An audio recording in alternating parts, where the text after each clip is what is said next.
Good morning guys. Kasabong Luzon, Visayas, Mindanao. Lalong-lalo na sa aking mga followers, sa aking mga viewers, sa aking subscribers dito sa aking channel, YouTube Kaliw Kasabong TV. Sa umaga na ito ngayon, nandito ako ngayon magpapating sa bahay dahil maulan, maputik doon sa kabilang manukan ko. Kaya may mga manok man ako ditong alaga sa likod sa bahay. Ito muna ang ipakita ko sa pulpuriba sa inyo para sa inyong mabaguhan pa lang.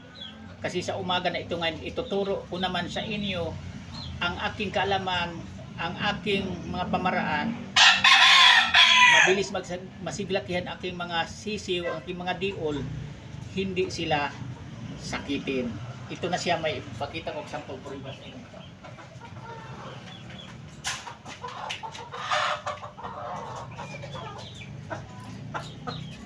Ito siya, ang kulay nito bulik na talisay. Kasi pinagparis ang kulay bulik yung dome at saka talisay. Kaya ang bulik na talisay ito siya. Gray nga bulik. Bulik gray. Parehas lang yan. Ito siya 4 months. Ito ang kustura sa 4 months. Nagpalit na og buntot. Yan na siya. Yan. Nagkaroon na ng lawi kapag 4 months na. Ito na siya. Ito siya, mabilis na siglakihan ito, healthy, hindi sakitin. Ang ginagawa ko, ito na yung ipakita ko sa inyo na sample puriba na pagpatunay nga epektibo ang ginagamit ko nga pamaraan. Galing sa incubator ito, pagkuha ko sa incubator, pagdating dito sa bahay, nagtunaw muna ako ng isang kutsaritang asukal, kulay brown. Iyan ang kauna-unahang ipinainom ko sa kanila. Mabisa. Kasi ito sila mismo, healthy na siglakihan, ang bilis na siglakihan, hindi nagkaroon kahit sikon man lang, hindi nagkasakit-sakit. Kaya kayong mga baguhan pa lang, nakasubaybay dito sa aking channel, walang mawala sa inyo. I-try nyo ngayon kung may mga alaga kayong mga sisi, hindi old pa lang. Huwag namang applyan nyo ng mga ilang days na ilang linggo na sa inyo yan. Sabihin ko, ulitin ko, galing sa incubator. Nagpa-incubate tayo, pagkuha natin, pagdating sa bahay, magtunaw na tayo kaagad ng isang kutsaritang asukal, ihalo na din sa tubig, yan ipainom. Huwag naman yung mga ilang linggo na sa inyo, ilang buwan na ang mga sisiw nyo, ipainumin pa nyo ng asukal. Yung galing lang sa incubator. Yan ang kanuunahan nating ipainom. Parang ganito ang kalabasan. Malusog, malakas ang pangatawan. Bawat isa ka magmamanok, nagpapalahi ng manok, nagbibreed, kanya-kanya ang diskarte natin. Iba-iba ang pamaraan natin. Kaya ito naman ang pamaraan ko na komportable, walang nasayang na buhay sa aking mga alaga na sisiw. Buhay lahat. Walang nababansot. Na yan ang ginagamit ko na pamaraan. Isang kutsaritang asukal na kulay brown, yan ang hinahalo ko at pinapainom ko sa aking biol. Kauna-unahang pagpainom. Pagka ubos niyo yung isang kutsaritang asukal, tama na yon. Saka na natin applyan ng vitamins na panghalo din sa tubig.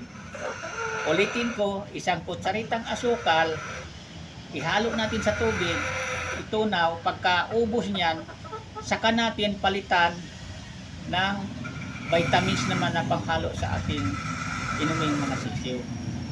Yan ang ginagamit kong pamaraan.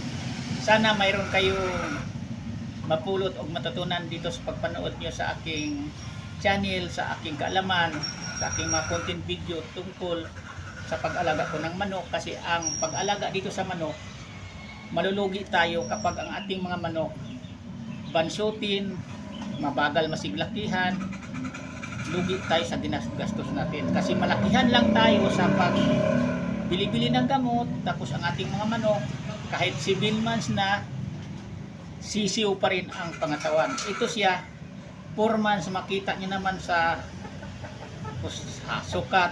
Ang importante pa lang pipiliin yung linya ng mamanukin kung gawin yung pang business, kunting kabuhayan, parang magkaroon tayo ng extra income. Kung kumita man tayo, kung magbibenta tayo, kikita man talaga, basta hindi tayo lugi. sa pag-alaga ng manok, kailangan ang piliin nating linyada yung maganda talaga ang performance, mahusay, parang balik-balikan tayo sa namimiling manok sa atin. Piliin ang sakto sa sukat. Pansinin nyo sa akin performance, tingnan nyo ang sukat. Huwag yung mababang mababa, huwag yung linyada na mga maliliit pa mababa, sayang lang ang ating ginagastos niyan.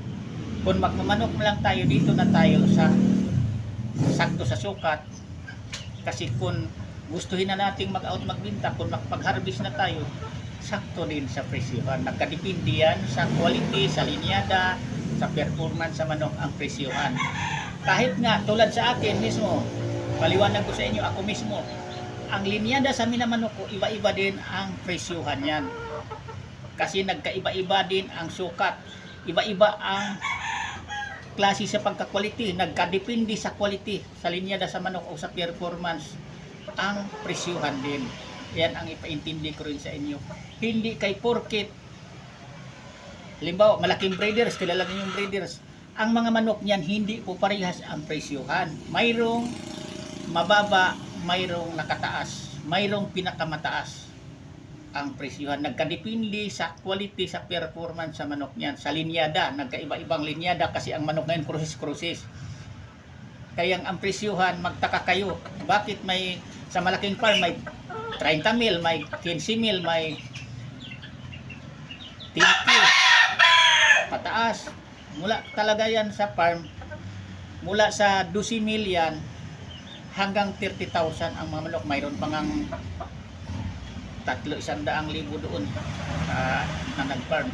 Pero sa ating mga maliit lang magmanok, mga backyard birders, ang mga manok natin pangmasang presyo lang. Pero kung luging-lugi naman tayo sa ating minamanok na linyadang tinadaming gialagaan, alisin na natin yan kung maari lang. Nasa inyo na yan kung maniwala kayo sa akin, kasi luging-lugi talaga tayo kung ang minamanok natin wala sa uso, wala sa saktong sukat, kasi hindi mabili.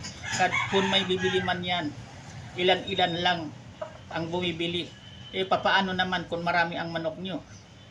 Di pakain na pakain kayo, tapos hindi pala mabibili dahil kulang sa sukat ang mga alagang mga manok. Yan lang, sana mayroon kayong kunting mapulot o matutunan sa umaga na ito ngayon. Sa hindi pa pala nakapag-subscribe sa akin, paki-subscribe naman, paki-share itong mga ginawa mong video na i-upload sa aking channel, YouTube Kalyaw Kasabong TV. Parang nakakatulong din tayo sa pag-share niyo sa nagsimula pa lang na magpapalahi ng manok, kasi ang mga baguhan pa lang, kailangan talaga yan o kunting alalay, kunting tulong natin, tayong nakakaalam, huwag nating ipagdamot, ibabahagi natin sa kanila tulad ng ginagawa ko ang ating kaalaman, para nga ang ating pinagdaanan na kaalamang nagkalugi-lugi tayo sa pagpili sa ating minamanok, hindi nila magpagdaanan.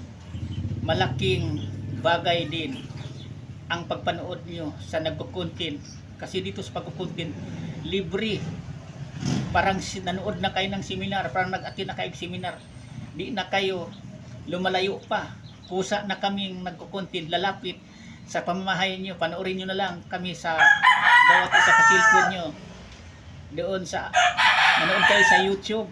Ang dami namin doong nagkukontent tungkol sa kaalaman sa manok. Kanya-kanya ang pamaraan namin.